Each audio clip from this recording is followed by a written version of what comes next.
Senhor presidente, nobre deputado Major Olímpio, presidente em exercício desta sessão, nobre deputado Sirac, telespectador da TV Assembleia, público aqui presente, eu gostaria, senhor presidente, de inicialmente aqui manifestar o nosso total apoio, o apoio da bancada do PSOL ao projeto de lei que foi aprovado na Câmara dos Deputados, em Brasília, concedendo um reajuste de 7,7% para os aposentados em todo o território nacional. O projeto segue agora para o Senado, onde será votado também, depois seguirá para sanção ou veto do presidente da República. Nós gostaríamos, primeiro, de registrar o apoio a essa votação, mas gostaríamos também, senhor presidente, já de manifestar a nossa posição e encaminhar aqui uma sugestão ao Senado Federal, que nós estaremos fazendo também através do nosso senador,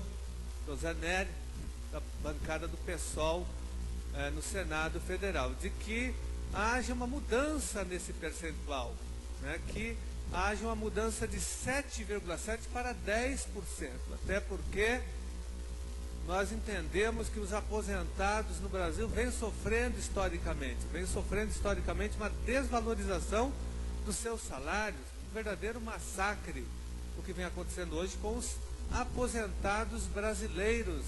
Os seus salários são desvalorizados no momento em que eles mais precisam, né, de proventos, não só os aposentados, mas os pensionistas também, na época da terceira idade, quando os aposentados precisam comprar remédios, quando o custo com a saúde aumenta de uma forma muito grande.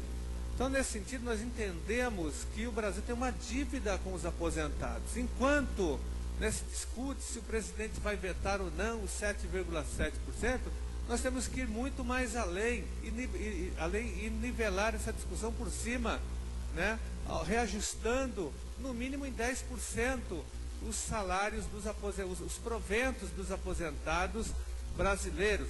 E eu fico, senhor presidente, também indignado, como ficou toda a população agora, não entendendo mais nada em relação aos posicionamentos dos partidos políticos, né? Por exemplo, o PSDB, que sempre foi contra o reajuste dos aposentados, agora é a favor, agora que foi para a oposição. E o PT, que sempre foi a favor de reajustes significativos para os aposentados, agora é contra porque é governo. Então a gente nunca sabe, a população nunca sabe quando um partido está falando a verdade, se é quando ele está na oposição ou quando ele está na situação. Isso fragiliza muito mais ainda a nossa democracia e a crença nos partidos políticos. Por isso que nós vemos essa grande crise partidária. A população não acredita mais nos partidos políticos, porque não há mais coerência partidária nesse país. O fato, senhor presidente, é que os aposentados não podem mais pagar essa dívida fiscal. E nós sabemos muito bem que tem dinheiro sim no Caixa da Previdência. Nós não concordamos e já provamos inúmeras vezes que a Previdência no Brasil é superavitária. Tem dinheiro, na verdade. Quando se fala numa dívida da Previdência, nós estamos falando da dívida da sonegação. E a sonegação da Previdência é feita pelas empresas, pelas estatais e pelos governos. Nós temos uma dívida superior a 100 bilhões de reais, que é a dívida da sonegação. Quando se fala do buraco da Previdência, é em relação ao empresariado, aos governos e às estatais. Esses são os agentes sonegadores da Previdência no Brasil. Os trabalhadores não sonegam, até porque eles não podem sonegar, porque o desconto vem em folha de pagamento, vem no olerite. Então tem dinheiro sim, e o governo tem que cobrar a dívida da Previdência Social. E essa dívida tem que ser paga pelas empresas, pelos governos e pelas estatais. Esse é o primeiro ponto.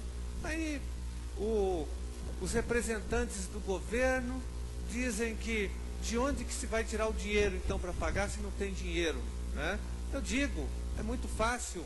O governo federal tem que mudar a política econômica, tem que parar de pagar 160 bilhões de reais por ano para os especuladores e rentistas da dívida pública.